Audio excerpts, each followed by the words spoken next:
Welcome to the Colonial Society of Massachusetts. I am Bob Allison, the president of the Colonial Society, an organization founded in 1892 to perpetuate the study of early American history. And tonight we are really delighted to have one of our members with us, Joe Bagley, who is the City of Boston archaeologist. He has been Boston City Archeologist now for 10 years.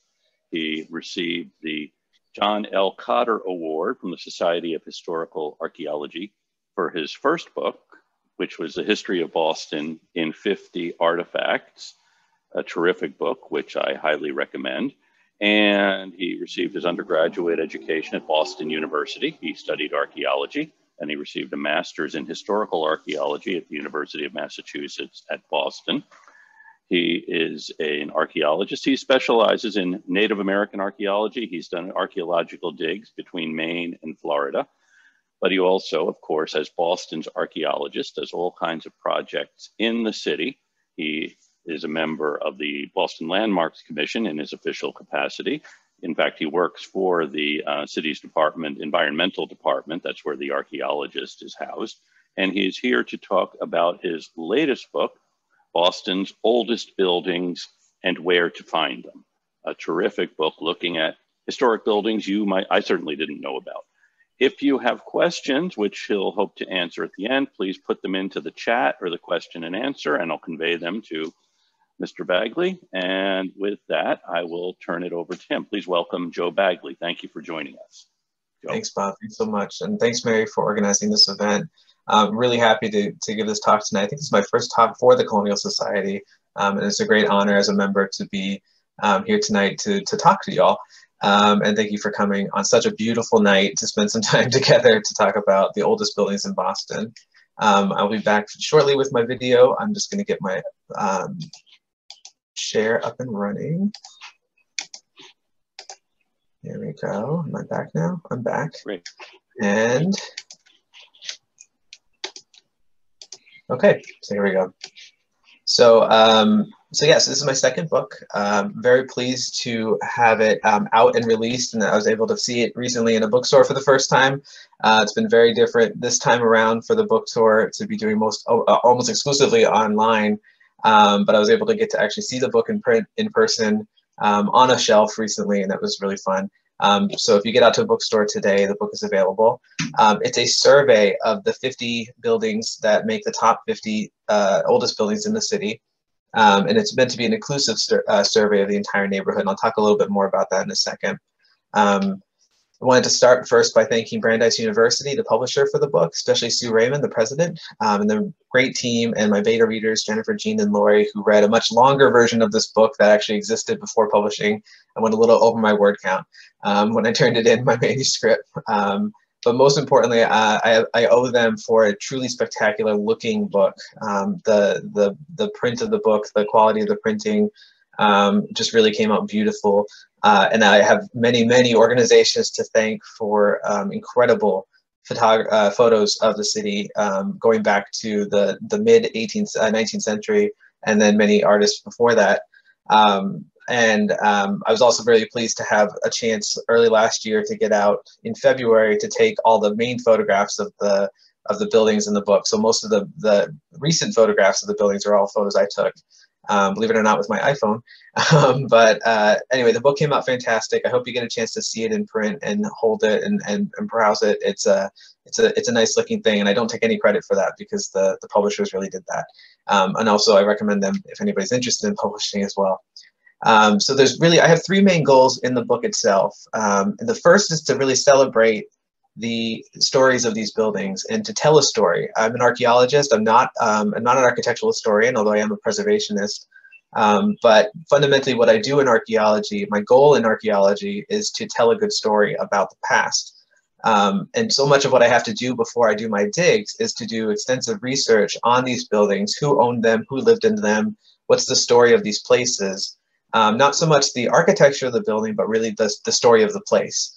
And that's kind of what I'm doing in this book, is really focusing on the story of the place and not necessarily every architectural detail of each building. Frankly, I'm not the person to write that book, but I wanted to go into the education portion of the book as well, which was to educate the general public about historic preservation in Boston, its history, and the challenges that we face today. Ultimately, as well, the book is there to prepare these buildings for potential threats down the road. I was too late for one of them, as I'll share at the end. But my goal for each of the chapters in this book, and again, there's 50 chapters for the 50 oldest buildings, is to establish why each of these buildings is significant, so that hopefully if there's ever a threat to these buildings, we can take the steps necessary to preserve them and protect them. And that primarily happens through the Boston Landmarks Commission, my parent organization. There are many, I think it's over 6,000 or 8,000 buildings in Boston that are landmark designated. But within this book, just 6 of the 50 buildings are actually landmark designated. So many of them do not have extensive preservation restrictions on them to make their potential demolition not happen. And that's something that I'm hoping that the book lays the groundwork to ensure that these buildings are still standing. Although again, we were late on one of them, and I'll share that. Before we go much further, I want to make sure that I establish clearly the difference between some of the major historic preservation designations that exist in the world, but specifically here in the country. That's the National Register and a local landmark. Many people believe that a building listed on the National Register, which there's tens of thousands in the country, is inherently protected as an historic place. It's a federal designation established by the National Park Service. You can designate a building, a place, a resource, a landscape as National Register historical preservation listed on the National Register if it has local, state, or national significance. And it's a fairly easy designation to get at the local, state, or national level. But essentially, it's an honorific designation. And what that means is it's there to recognize the significance of the history, but not necessarily prevent things from happening to it. And the only thing that it really prevents is if the federal government is funding these changes to the building. Say a federal highway goes through a National Register building or district, then there's protections inherently in place to protect those buildings. But a National Register listed building can be torn down by their neighbor, by their owner, without any review by a historic preservation organization, unless it's landmark designated, or unless it's getting federal funding or state funding for permitting. Whereas a local landmark, or in this case a Boston landmark, it's established by the municipality, by the city of Boston. It's designated by the Boston Landmarks Commission, a commission of volunteers, supported by the staff, of which I'm one of them. But the goals of the landmark designation is that we establish above local significance. And that means that the building has to be significant at the state or national level. So it's a higher level of significance than the National Register. And that's a really high bar in some cases, to say that this building has a story to tell that's not just specifically important to Boston, but in fact the state or New England or the country. But when it is a local landmark designation, that designation truly, what we say, has teeth, meaning that it can prevent changes to those buildings that are inappropriate for the historic character of the structure, or the neighborhood, or the region, or the district. And for the most part, any changes on the exterior of a landmark designated property, any changes, need to be reviewed by the Landmarks Commission for their appropriateness. And there's a list of standards that the building has to maintain. And so buildings will ultimately remain historically significant appearance if they are already historically accurate, or over time they will be restored back to their historic appearance through this regulation process. Places that you've seen this in action, if you've been to Boston, are places like Back Bay, Beacon Hill, the South End.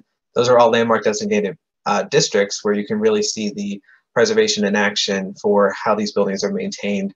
Other important historic landmark designated properties are places like Faneuil Hall, Old South, the Old State House. Those are places that are actually already landmark designated, and their preservation is really done to the highest standards because of this. So it's a really important designation, and my hope is that all 50, really 49 now, of these buildings could be landmark designated sometime for their significance. So the work that went into this book was quite extensive. Some of the buildings, like the Old State House, Faneuil Hall, there's already books written about their history, so that wasn't as challenging to find the data, but other buildings were actually quite difficult to get the research on. The fundamental list actually started as a list of the 100 oldest buildings, created through the MACRIS system, the Massachusetts Cultural Resource Information System online. It's a free website anybody can go onto and find buildings and historic structures throughout the state. But those are only buildings that have been recorded as historic, not even significant, but just is old, basically. So I was able to find a way to make a list, download the list from the site, and make a list of the 100 oldest buildings. And actually, this book really began because I made a list of the 100 oldest buildings, and I don't know where I shared it, but Bob, I think you actually shared it on the Boston History Facebook page, and it went pretty far after that. Quite a few people commented on it and shared it, and that's when I realized that there might be something behind this idea, and submitted a book proposal to my publisher, and yada, yada, yada, the book exists. So thank you, Bob, for helping get this book off the ground as a concept. But many of these buildings actually don't have that much history written about them. So this is my favorite building in the whole book. I'm not going to go into a ton of details on its history in this presentation, but it's the 36th oldest building in Boston, here in Mattapan, where I live. But you can see on the right, its landmark form that's at the MACRIS, in the MACRIS system, really doesn't have any information. It doesn't have an architect, doesn't have a builder. It has a couple of owners, and in fact, I found a few of them are incorrect. And its date is just late 18th century estimated. There's no specifics on that. So I spent a great deal of time on this and many of the other buildings in the book. Some of them took weeks. In this case, this building actually took weeks of research, not full time, but like going back to it after getting frustrated, and picking away at the ownership history to establish. In this case, I was able to establish whom I think is the architect, the builder, and the first owner of the property, Elijah Jones. And also established its date as 1786, one of the oldest buildings in the city of Boston. So this is a lot of primary document research and original research that went into this book. Because this book differs from many of the other buildings books on like the history of Boston or oldest buildings in Boston, many of which focus downtown, or focus on just generally old buildings, but not necessarily the oldest buildings. And it's not an inclusive survey of the entire city. This book looks at every neighborhood in the city of Boston, regardless of whether it's downtown or not, or easy to get to really, and just says, what are the 50 oldest buildings in the city? And I was very pleased to see that the diversity of the neighborhoods represented in the book is pretty extensive. We have 10 different neighborhoods represented in the book. These buildings are spread out from Roslindale to Allston Brighton, Dorchester to Jamaica Plain, North End to Mattapan. So if you go to see all these buildings in person, which I hope that you do take a chance to do that, I think you'll be really impressed by the places you'll end up having to go, including a decent boat tour of the harbor to get out to Boston Light Station. But I'm going to start kind of at the beginning of historic preservation in Boston, which is actually with some losses and near losses of buildings. So the history of historic preservation in Boston, really in New England, started with the loss of the Hancock Manor just west of what will eventually be the State House. This building was built in 1735 for Thomas Hancock, John Hancock's uncle, John Hancock ultimately inherited the building. And upon his deathbed, he said that he was giving the property to the Commonwealth, but unfortunately that was never written down. And after many discussions and arguments, the property was offered to be sold, but fell through and sold at auction in 1863. The new owners wished to remove the building for row houses and offered it to be given away for free if the building was physically moved off the property. That failed, and it was again slated for demolition, triggering the broadside on the left to be printed on June 6 in 1863, essentially begging the city of Boston to rise up and stop the loss of this incredibly important historic building in the history of Boston. Ultimately, it failed, and the building was torn down. However, the outrage and the movement that was triggered by the loss of the Hancock Manor is said to be the beginning of the preservation movement in New England. So hopefully we have, the history of preservation is often the history of losses that spur movement and changes to occur. And I'll talk about another one of those in a moment. So after 1863, unfortunately, it wasn't too long before the preservation movement was really challenged again. So we had the Great Fire in downtown Boston, took out much of what was later the Leather District and Financial District. in 1872, and the edge of that fire really basically touched or came very close to Old South Meeting House, which you can see on the left, the drawing of the community trying to prevent the loss of Old South. And then the photo in the middle actually shows just how close the fire and devastation got to the church, to the meeting house. Soon after the fire of 1872, the congregation moved to Back Bay, building for themselves new Old South Meeting House, and decided to sell the church. And it was in fact sold for scrap in June of 1876, and 60 days were given to demolish the building, spurring the community once again to rise up to try to stop the loss of the meeting house. So the image on the right is a historic image of banners and broadsides being put on the side of the building to kind of beg the community to speak out. And this is a zoomed in version of that image and some of the statements that were being made. A clothing merchant and his son actually bought the rights to stop the demolition for 7 days, triggering a massive meeting with speakers and crowds that raised $420,000 for the preservation of the building. I'm actually going to read a quote at the end from one of the speakers at that night. But ultimately what it took to save the building was a group of 20 Boston women who formed the Old South Association and ultimately raised or borrowed money to purchase the building and the land underneath it in October of 1876, saving the building. And the result is the first historic building in New England to be saved for historic preservation purposes. So we have them to thank for the fact that we still have the Old South Meeting House, one of the top 20 oldest buildings in the city. So if we fast forward 100 years, a century, to the creation of the Landmarks Commission in 1870 and 1970s, by the mid 1970s, 70 cities, more than 70 cities in the country had landmark commissions.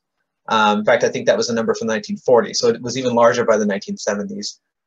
In the globe in 1974, due to the loss of many buildings and the lack of a landmarks commission to protect the buildings ultimately, there was an op-ed in the Globe that stated, quote, "Part of the problem seems to be that no one realizes that there is a problem because Boston happens to be lucky enough to have a lot of good old buildings still around. Many people just assume that someone must be keeping an eye on them. Well, no one is." So that op-ed was really calling for something like a landmarks commission to be created. So in 1975, architect Leslie Larson formed the City Conservation League specifically to fight the demolition of the building seen here, the 1860s Jordan Marsh building, ironically built at the same time that the Hancock Manor was being torn down and the Old South Meeting House was under threat. Unfortunately, the City Conservation League was not able to prevent the loss of Jordan Marsh, which is now where Macy's is in downtown Crossing, or near that area. But they were able to use the loss of the Jordan Marsh building to leverage the state legislature to pass the Boston Landmarks Commission laws in 1975. So again, a story of loss leading to preservation, but unfortunately at the loss of the Jordan Marsh building, which is really a gorgeous building. All right, so that's kind of historic preservation up to today, really quick version of that. But I know you all are here to hear about specifically the old buildings, and I want to make sure I talk about those. So I think we have to start at the oldest building in the city, which is the James Blake House, built in 1661 on Columbia Road in Dorchester, just outside of JFK Station. So the James Blake House is Boston's oldest building. It stands in Richardson Park near Everett Square on the northern end of Dorchester. Its dark and boxy rectangular form, its deep roof and park surroundings stand out in contrast to the captive audience of 19th century three-decker apartments buildings that surround it. Long before it arrived at this location, the Blake House sat on a 10-acre parcel of farmland a few hundred feet to the northwest. This original site is today a parking lot of the Eversource building just west of South Bay Shopping Center. James Blake and his wife Elizabeth Clapp had a house made for them in 1661 on their relatively modest lot. Square foot interior space across 4 rooms on 2 floors was quite large for its time. Similarly aged structures in Boston and the surrounding area were typically built on with a large chimney and rooms on only one side of the chimney in hopes of expanding the house in the future on the opposite side of the chimney, basically creating a very asymmetrical kind of Cape Cod style house. The Blake House appears to have been symmetrical from its beginning, with a central chimney between the rooms on each floor, essentially meaning that the Blake House was built as quite a large mansion at its time, for its time. Also different from other buildings of this period was the style of its construction. Architectural historians believe that the housewrights who built the Blake House were from the southwest corner of England. In that area, trees were far more prevalent, resulting in a distinct regional building style with liberal use of heavy timbers in the framing of the building and joint details. These details are found on the Blake House as well, and you can see them on the upper image and on the right image, which are historic photographs of the interior of the Blake House. Most of the English housewrights and other immigrants in New England were from East Anglia, the region northeast of London, so other 17th century houses in Massachusetts reflect East Anglian style of architecture, with smaller use of timbers used in the framing. In fact, Blake House is the older of two surviving West of England style 17th century houses that remain in Massachusetts. The other being the circa 1678 Coffin House in Newbury, which you can see on the lower left-hand corner of the image, the Coffin House. Basically, there's just larger and more timbers in the Blake House than you would traditionally see in a 17th century style house. And we believe that's because the people that built this house were trained to build houses in a style where there was larger and more timbers available to build in the area southwest of London. When it was first built, James and Elizabeth would have experienced a slightly different house from what you see today. Hidden in the beams of the roof is the ghost outline of two front dormers, which would have protruded out from the roof of the house to increase livable space in the attic. So one of the things that you'll see that's unique to this book is I've done a lot of digital reconstructions of the properties, taking photographs and manipulating them in Photoshop to look more like different periods of the house's existence over time. So while the building was meant to look like 17th century in the restoration that you see on the left, what we now believe the original house would have looked more similar to the building on the right in 1660s. And we can talk a little bit about the history of the preservation in just a moment, or the restoration really in just a moment.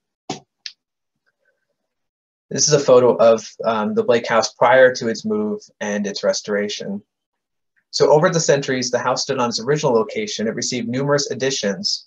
By 1748, the occupants had added a lean-to addition on the left side of the house, and the front gable were removed. By 1800, the owners added a new addition on the right rear of the house. At some point in the 18th century, the Blakes replaced the three-paneled diamond pane casement windows that swing on side hinges with double-hung windows where the lower sash lifts up on hidden weights. These can be seen in the historic photograph. The Blake House remained in the Blake family for many generations before the family sold the property to outside members of the family in 1825. Despite its constant use throughout this time, the house retained much of its original 17th century interior elements, including its original interior doors and their original hinges, which you can see on the left in the photo. The property remained on an ever-decreasing lot until 1895, when the city of Boston purchased the property to build greenhouses needed for Frederick Law Olmsted's Emerald Necklace. The area of Dorchester was the southern and easternmost end of Olmsted's series of parks that were intended to encircle Boston in green space. This also created a significant problem. One of Boston's oldest houses was still sitting on the property. The Dorchester Historical Society, which had been founded more than 50 years earlier, sought the preservation of the building, resulting in permission from the city to move the Blake House from its current location onto Richardson Park for the use of the society as a museum. The early historic organization was bolstered by the burgeoning arts and crafts movement in American art, architecture, and philosophy.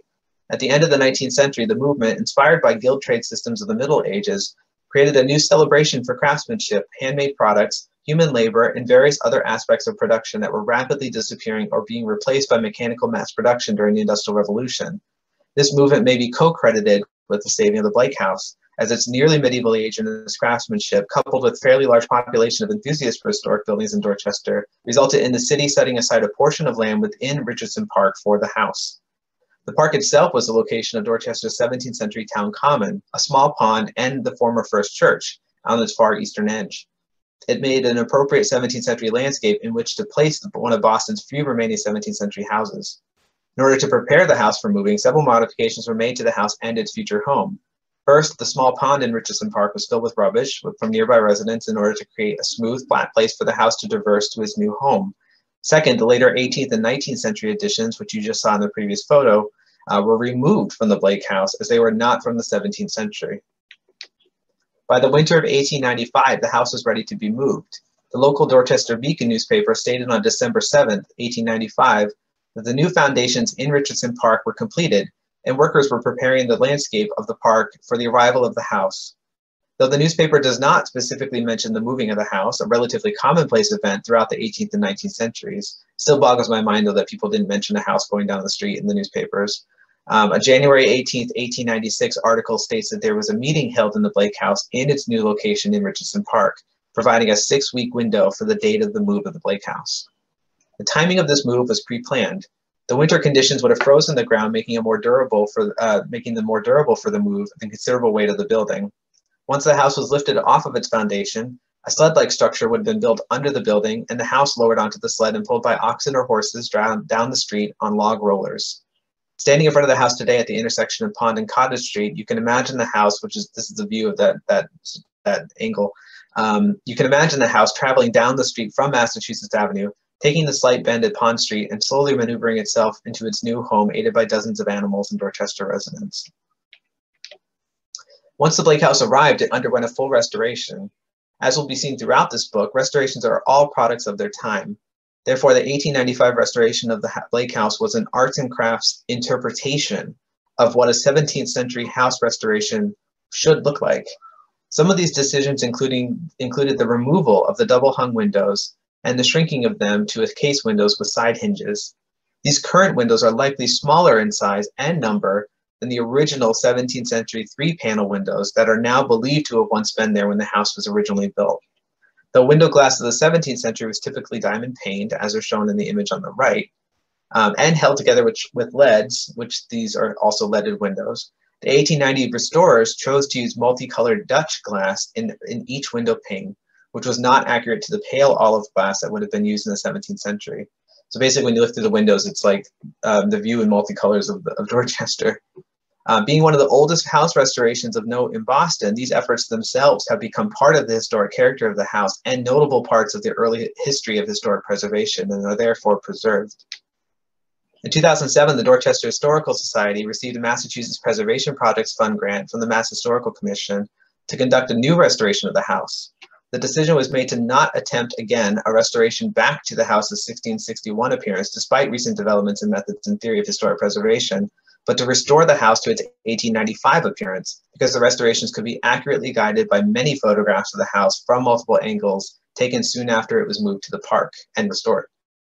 Though it was known already to be the oldest house in Boston, one of the first and most important studies made of the Blake House during the restoration was dendrochronology dating of a beam in the house. Dendrochronology, or dendro, uses tree rings to date a house's age. The dendro results show that the trees used in the house were felled in 1661, a bit younger than the circa 1651 age of the house that was repeated in numerous historic records. Despite the new dates, the Blake House managed to retain its crown as the oldest house in Boston. The restoration included the removal of the heavy slate roof that added onto its ancient roof beams, replacing the roof itself and wood siding of the house with new cedar shingles that are closer to what had been original in the 17th century, and repairing the windows. The rule of the 2007 restoration was, quote, "Whatever is in the photos gets put back."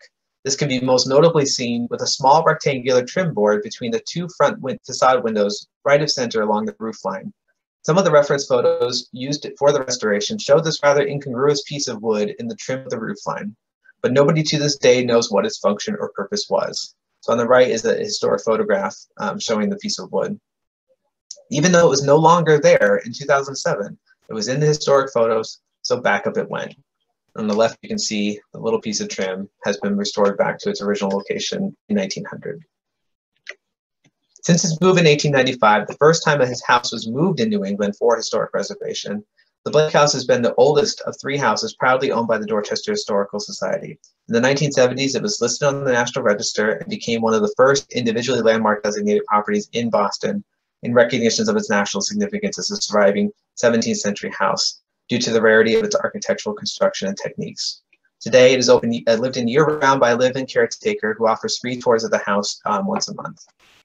So we're going to move on from Dorchester to another neighborhood in Boston, the North End, to a building that I was surprised to see be one of the oldest buildings in Boston, but it still has a really great story.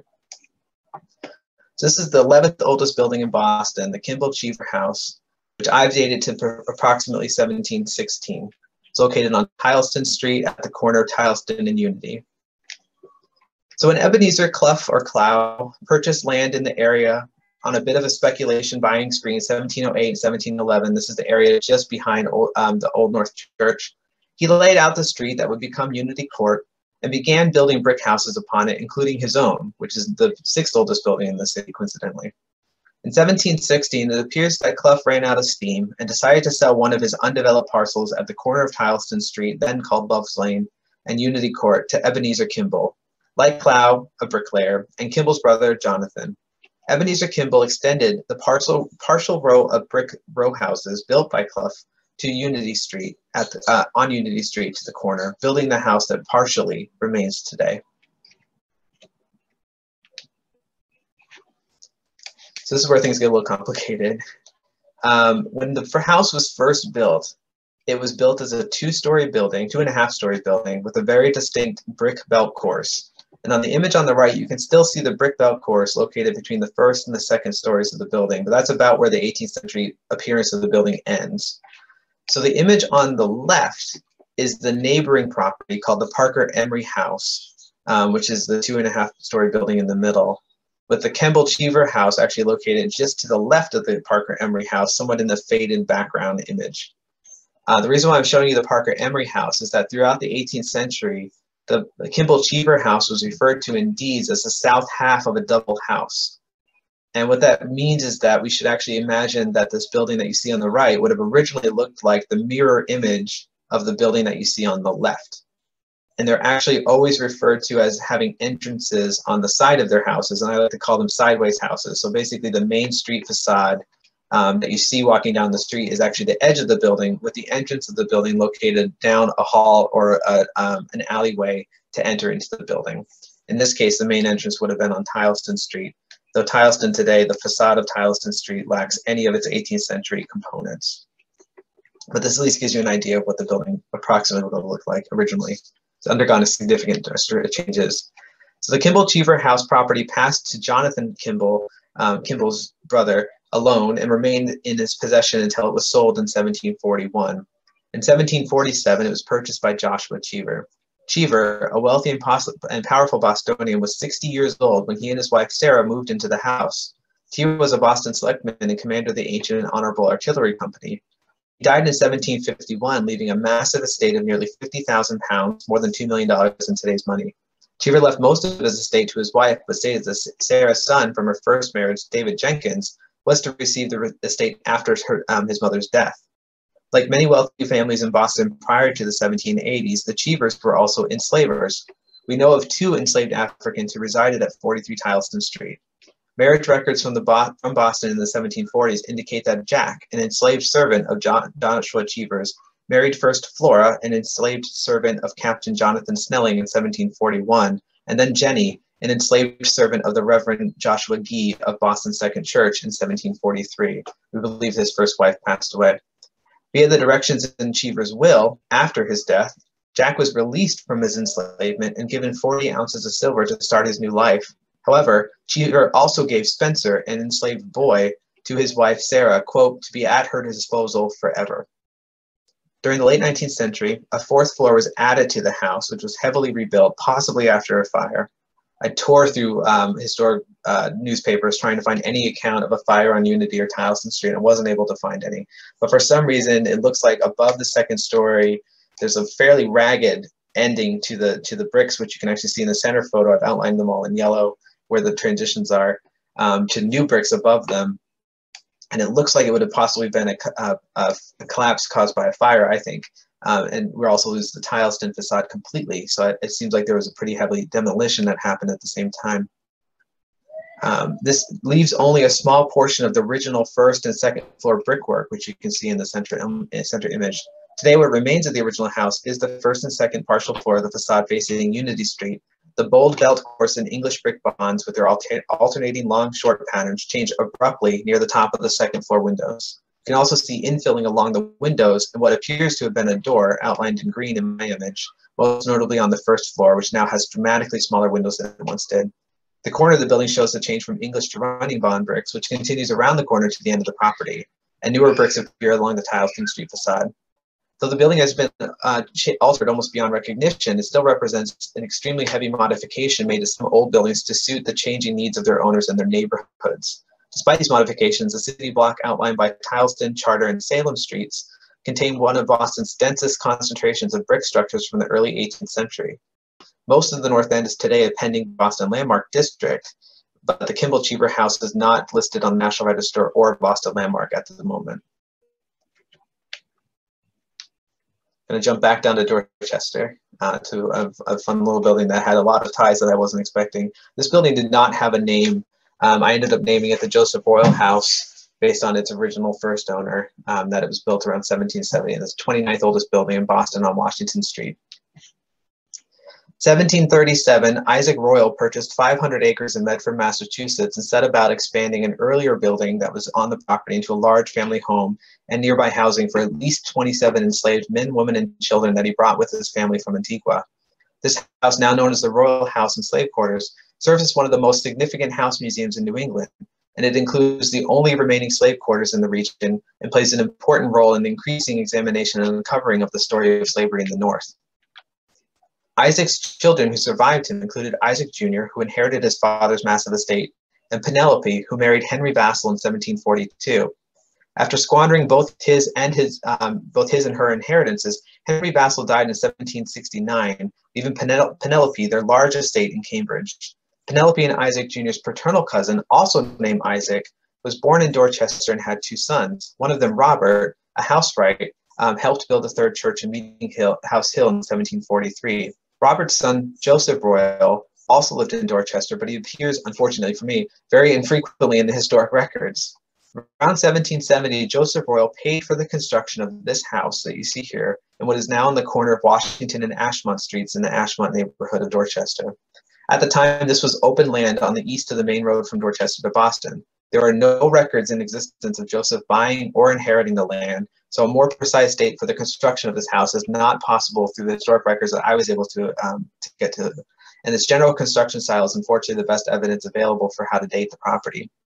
The house is broad and low Georgian with a 5 bay front facade, an L-shaped addition on the north side of the house, and early decorative columns on either side of the original 18th century front door. When the Revolution broke out, the Tory royals were forced to flee. Isaac Jr. went to Nova Scotia and ultimately ended up in England. Joseph, who built this house, or had the house built for him, ended up in London. And Penelope abandoned her Cambridge property and fled to Antigua with her daughter Elizabeth. After the war, Isaac Jr. and Joseph remained in England, but Penelope returned to Boston. Because her husband had lost most of their fortune before he died, and her Cambridge home had been seized, she was destitute. It appears that Joseph, Penelope's first cousin twice removed, had quite a bit of sympathy for his relative back in Boston. In 1782, he sold this Dorchester house and land, as well as an additional property in Milton amounting to 30 acres in all, for just 5 shillings to his cousin Penelope. Penelope's desperation is made clear by the fact that the very next deed in the records for 1782 is her sale of the same property to Desire Tolman and his wife Sarah Howe of Dorchester for £141 sterling. Essentially, Penelope flipped the house very quickly and turned a profit from the 5 shillings that she bought it from her cousin. And this was one of the ways that Penelope was financially bailed out after the war. Tolman sold the property 2 years later to Samuel Pierce, who was possibly the Colonel Samuel Pierce Jr. of the Pierce House, the third oldest building in Boston, and he probably used it as a rental property. It ultimately ended up with Abraham and Lois Pierce, who sold the property in 1811 when it was still a multi-acre parcel with a house near the road. And it remained so until the end of the 19th century. After Charles Dodge purchased the property in 1867, he began to sell off the lots along Ashmont Street. A building boom in the late Victorian neighborhood of Ashmont Hill was then beginning, spurred by Boston's annexation of Dorchester and the arrival of the streetcar and a new street grid to the area. The newer homes along the northern end of the property still left a large area of open land to the south of the Royal House. By 1904, the Boston Elevated Railroad had built its Dorchester station, which was later replaced by the Dorchester YMCA, just feet from the home's southern edge. The building in this map is located where the blue star is. You can see the wooden buildings in front of the house by the early 1900s. Taking advantage of the major commercial activities occurring along the entire length of Washington Street, 2 small one-story wooden shops were added to the front yard of the house around 1899. These can be seen in the upper left corner of the image shown here. However, they did not touch the historic house behind them, preserving the building's original front facade, thank goodness. After Ashmont locals Vicky and Bob Rugo and Michael Stella purchased the home in the mid-1980s, they removed the storefronts and restored the historic home before moving elsewhere. Its latest owners have maintained these restorations, which are undergoing additional repairs as of the writing of the book. The house remains in excellent condition, though it has no state or federal historic designation and is not currently a Boston landmark. This is their restorations in the 80s, photos of that process, bringing it back to its yellow original. All right, last building. This is another one that I wanted to feature because of some of the digital manipulations I did of the images. And we're kind of rapidly running out of buildings in the book at number 44, the John Hurd House. In the 1780s, Deacon John Larkin, famous for loaning his house to Paul Revere for the midnight ride, went on a land buying spree in Charlestown, resulting in his ownership of the north side of Main Street from what was today Winthrop Street to Monument Street. Larkin appears to have had his own home at the corner of Winthrop and Main Streets. That building is building number 43 in the book, which is, it's nice to have two buildings owned by the same person survive. And he may have also funded the construction of what would become the John Hurd House at the opposite end of his property on Main Street, seen here. As in the case of the Larkin House, the exact construction date of the Hurd House is not entirely clear. So we have an estimation of around 1790. Sometime around 1790, builders constructed a large, square, two-story house with the 5 bays on each side and with the main entrance and wider side of the house facing Main Street, which is the view you're seeing here from Main Street. You'll note in this image here that it is in fact a 3-story building with the wider facade, take my word for it, it's not very visible in this image, facing Monument Street on the left. So it was originally built as a 2-story building. What I wanted to do is to show what the building would have looked like originally. So we're going to fix the image to what it would have looked like originally. So the house that was built is a late Georgian style house in style with broad windows and doorways, symmetrical facades, and a rare flat deck on hip roof. The corners have block-like coins, and they're probably part of the original decorative exterior elements of the building. John Hurd purchased the building for his family home in 1833. Its early history is quite obscured in the records. Several decades after it was first built, Hurd was a wealthy merchant who traded in West Indies goods and had a main office in the relatively new 1825 Quincy Market downtown. In the early 19th century, probably around 1833 when he bought the house, Hurd funded the raising of the property's roof to allow for the addition of the 3rd story. The corner coins increased slightly in size from the 2nd to the 3rd story, marking this addition.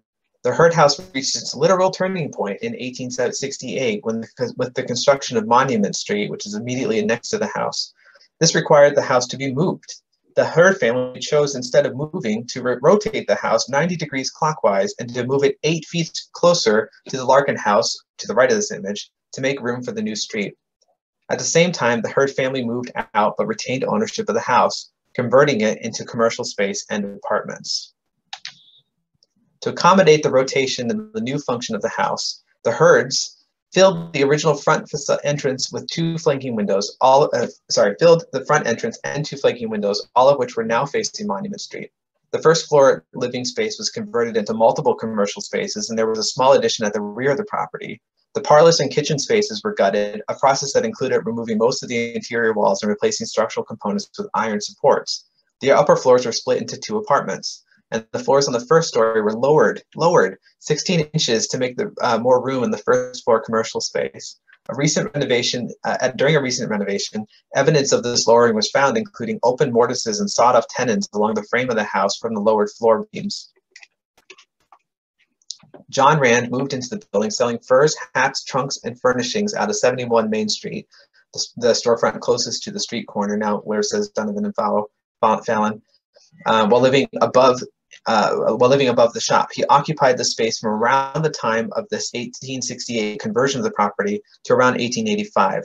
Around 1870, William Murray and Son opened a dry goods store in 67 and 69 Main Street.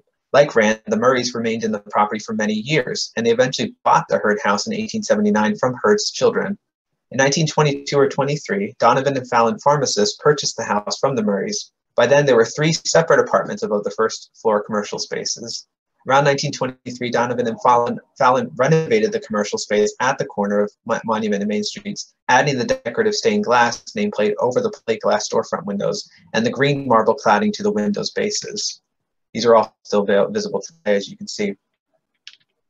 The pharmacy would remain the building's owner until 1964, though the upper apartments had become vacant by the 1930s, as Charlestown faced an economic decline in the mid-20th century. The arrival of the elevated railroad down Main Street in 1899 greatly affected the commercial value of the commercial the value of the commercial and rental units along its route. There's many historic photographs in Charlestown at this time period, including this one, that are very carefully angled so you don't see the gigantic metal road street going down the middle of raised highway going down the middle of the road. But just to the right of this image is the original elevated road, which was not very kind to the real estate values in Charlestown at all. In 1981, Historic Boston Incorporated. Throughout the 1970s, the pharmacy remained in the building after Donovan and Fallon left, but the building began to fall into disrepair, as you can see in the image here. In 1981, Historic Boston Incorporated purchased the Hurd House, and using funds including grants from the Mass Historic Commission, it was able to both make the repairs necessary to prevent the building from collapsing and to restore its exterior. Charlestown residents purchased the property from HBI and completed the restoration of the apartments and commercial spaces in the building. Fortunately, the early 20th century Donovan and Fallon signage and exterior cladding, as well as much of the post-1868 exterior elements, survived to the late 20th century, which greatly added to preservation efforts. The elevated railroad was removed, The elevated railroad was removed during the Big Dig project, returning Main Street to its former open appearance.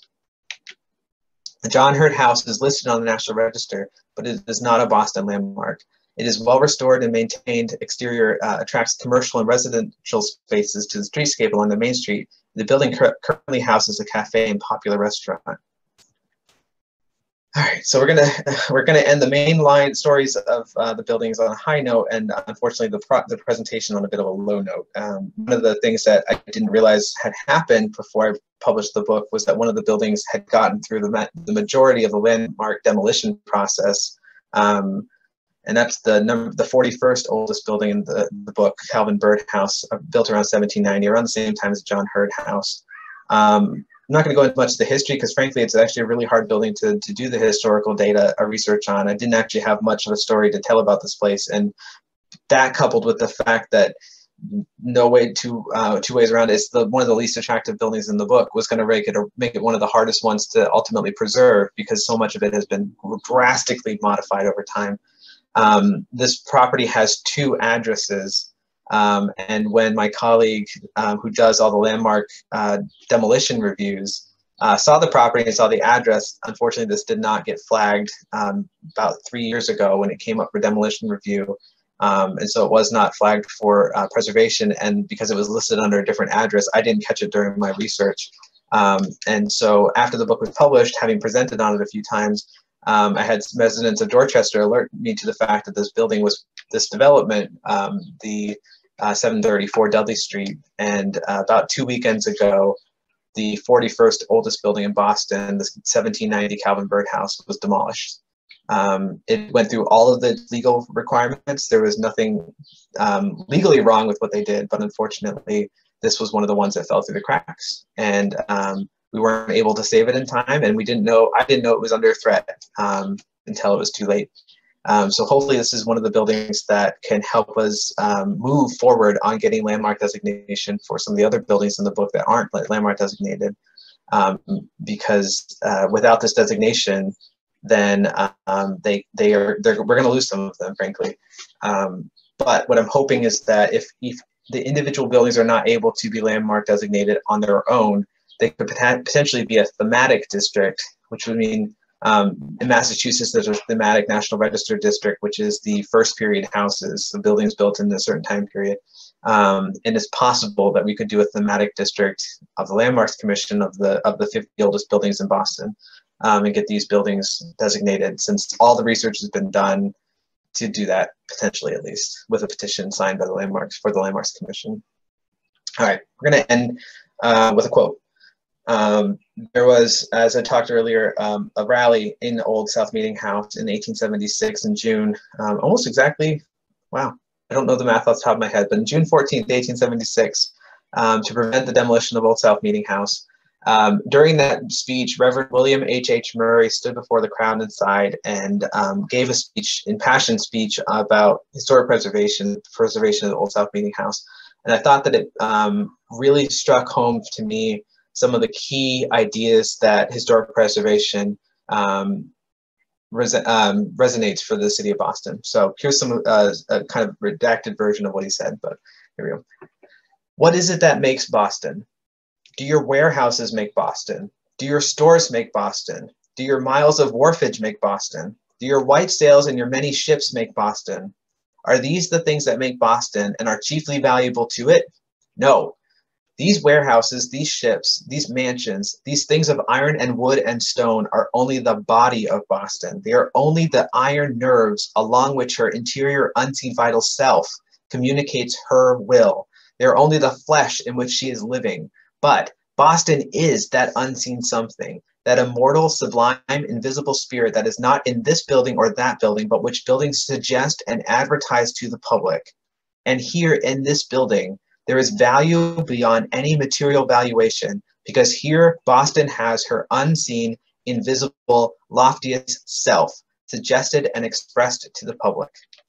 Take away these expressions of the soul of the life of Boston, and what, I ask, have you left beyond any other city on the continent? So with that, fundamental question of the book is, should all these buildings be saved? So thank you for coming tonight. I really appreciate it. I hope you have some questions, but even more than all of that, I hope that you find a copy of this book and support historic preservation. The proceeds, the author proceeds of this book go to the Landmarks Commission. I do not make a nickel from the sale of this book. And I'm very proud to turn over the funds to education efforts by the Landmarks Commission. So please find copies of this book, find multiple copies of this book, and hopefully someday I'll be able to do a signing in person. But thanks. I hope to hear some great questions tonight. Absolutely. Thank you, Joe. That was great. And we do have a couple of questions so far.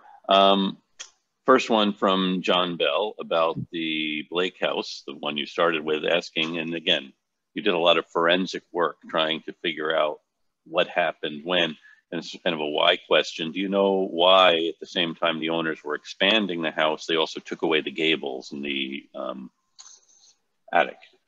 I think it was a stylistic thing, really, more than anything. Many of those kind of very triangular gables that are straight out of the House of the Seven Gables style houses, I think they just fell out of favor around the turn of the 18th century. Some of them survived, obviously, we see them around, but many of those have actually been restored back to these homes to kind of bring back some of these earlier gables. I think it was just too old of a style. And so when we see the replacement of casement windows with double hung windows, that's another stylistic change. The windows were probably fundamentally fine. They just were replaced with the newer style of windows. And we get this kind of modernization and this keeping up of building appearances happen quite a bit. One of my favorite buildings in the book in Rosendale, the Cunningham House, had an addition put on it, but also the house was Greek revitalized, where a lot of additional things were added in the 1840s to kind of make it look a little bit more like a Greek revival property. So that's, I think, what ultimately happened to the Blake House. And also it would have been an attic space, but more like you wouldn't hang out up there. Basically, it was strictly a place to have a bed and storage.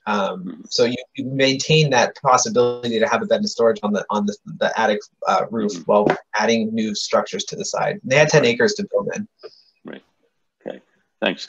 And let's see. Karima Lewis has a question about the Kimball Cheever house. Do you know in what parts of the house the enslaved people would have lived? And also, she wants to know about the lore as was Isaac Royal a slave owner? She also asks. So those are two questions about two different houses. Back to the Kimball Cheever house. I wasn't able to go into it in details in the book, but in Cheever's will, in his probates, he has a itemized list of everything that was in his property, and they walk room by room through the entire house. We could pretty much reconstruct in 3D every room in the house. And what we see as a pattern, both in that, what I saw in that house and in many other houses, is chambers, which are kind of shorthand for small bedrooms above kitchens. And I believe that this one also had a chamber above the kitchen, where you had essentially a small sleeping space above a kitchen, which would normally be for servants or enslaved people, which were kind of one and the same at the time. And I believe that in that particular reference, we have that in the Cheever's house. We have a similar one to one of the sites I work with, the Three Cranes Tavern, where we have an enslaved person on the site, Zipporah, and there's a chamber above the kitchen at the tavern house. We believe that was Zipporah's sleeping space. Isaac Royal from Medford was one of the largest slave owners in the region. Her question was about Joseph Royal. Joseph Royal, okay. Was not able to find that because Joseph Royal barely exists in the historic records. I don't have him buying the property. I have him selling it to Penelope. I don't have probates. He went to England and didn't come back, so his probate records are in England, which they may exist. I just wasn't able to do research during COVID in England as easily, and it was a little bit outside the scope of this. Very likely could have been, but I don't know that.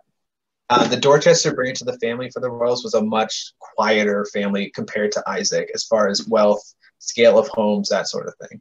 They're just not as flashy. So they may have, but I don't know. And here's a question. Okay, so two of my favorite neighborhoods were not in the book, East Boston, South Boston, and someone asked about West Roxbury. So what can you tell us about those places? And, you know, again, maybe this is an argument that it should have been 100 houses rather than 50. Yeah, so West Roxbury tried to make an appearance. There's a building in West Roxbury off Center Street that is said to have a 17th century component, but it's entirely on the inside of the building. And one of my rules with this book going into it, because frankly it was done during COVID, was I had to be able to see it, to be able to do the research on it. And so I wasn't able to include that building, although there may be beams from an early structure inside of a house and another house kind of built around it. The reality with Southie is that until basically 1800, it was a cow field, really lovely cow field, but it was still a cow field.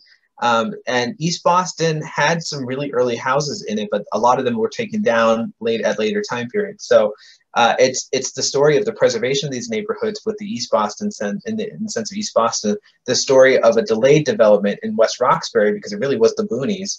And in South Boston, it was the story of basically it was a cow field and they didn't need the pressure for development for quite a long time. There are some historic early buildings out there, but they didn't survive either. But to be honest, the 1804 Hawes House, I believe, is the oldest one in South Boston, which is a little after your date. And we actually have him owning a house in Dorchester that made it to the top 50 list that he owned while the Hawes House in Southie was being built. So he had two oldest houses at the same time. Wow. But when there's a comment about the 100 oldest houses, ironically, if we did the 100 oldest houses, the last part of that book would be a death battle between Beacon Hill and Charlestown, because both of those neighborhoods popped up overnight. Beacon Hill because that was when it was really built from scratch, and Charlestown because they had to start over and build essentially from scratch, but again. And so if we did the 100 oldest buildings in Boston, it would mostly be the last part of the book, Charlestown and Beacon Hill. In fact, if you read, when you get to the end of the book, you notice that Charlestown just makes a sudden appearance and doesn't go away because it was rebuilt and was well preserved after the fires of the Battle of Bunker Hill. But it kind of dominates the last part of the book. Yeah. And let's see, Jeff Perlman asks, he is our authority on the Rumney Marsh burial ground, and Joshua Cheever, he asks, is he the same guy who gave the land in Chelsea for the Rumney Marsh burial ground? Yes, and I know that because I was reading about his probate, this burial ground, and I was like, where the heck is that? And I started looking it up, and I kind of forgot about it until there was some information going on about the burial ground recently, and I was like, that's the same one I was seeing in the probate. So yeah, that's the same guy. Interesting. Yeah. I think it's one of the great things about your book is you do this real historical research. So it's not a book about architecture; it's really a book about people, which is really a great thing. Let's see. Tom Reve asks about the concept of taking, and he says if you want to punt on this, fine. But in what ways would the designation of a privately owned property, historic, be a taking, or could an owner argue that? And he asked if there are rulings on this issue already recognizing local historical restrictions on alteration or destruction. He says he'd be interested to knowing about them, or if you know about them. And again, he said, if you want. I'm sure there's been legal discussion on this. I don't know the legal answer to that question. But that is one of the things that constantly comes up is that what is fair to private homeowners to have their private homes be basically said, you can't change the color of that door. If you do, you get to pick from these 3 colors. It's a lot like having an HOA. In some cases, that is preferred because people that want to live in those neighborhoods want to have the surrounding houses maintain their character. But similar but different to Tom's question is the fact that a lot of these historic designations create an affordability issue that cannot be overcome. Like, it's very, very, very difficult to have affordable housing in places like the Back Bay area, the South End, Beacon Hill, because the maintenance on these properties, first of all, they have to be maintained. And the cost of that maintenance is inherently higher because you have to do it with original materials. You have to hire artisans to do some of this work. Some of the stuff has to be custom built, and the cost is incredible. And that doesn't really lend itself to affordable housing. So that's the flip side of this. And I think that's one of the great unanswered questions in historic preservation is, how do you have historic preservation without infringing on the personal rights of some and excluding the ability of others to even be present? And I'm not going to answer it with this book, that's for sure. But it's one of the biggest challenges of historic preservation. It really is. Okay, so I think we have time for one more question from Diana LaPerry, which is a good one. Can you tell us the best sources you have found for historical research on these houses? Yeah, absolutely. Deeds without question. We were really fortunate. All the deeds in Suffolk, Norfolk, and Middlesex County are scanned and online through Family Search, which, thank goodness, because I did the vast majority of this research during the COVID shutdowns from my basement. That was a great source of information. The Boston Public Library and the Leventhal Map Center were incredibly important for images and maps, obviously. The other thing that I was able to use a lot was probate records, which are also scanned and online through Family Search for all of these places. And those are the death records and ownership property.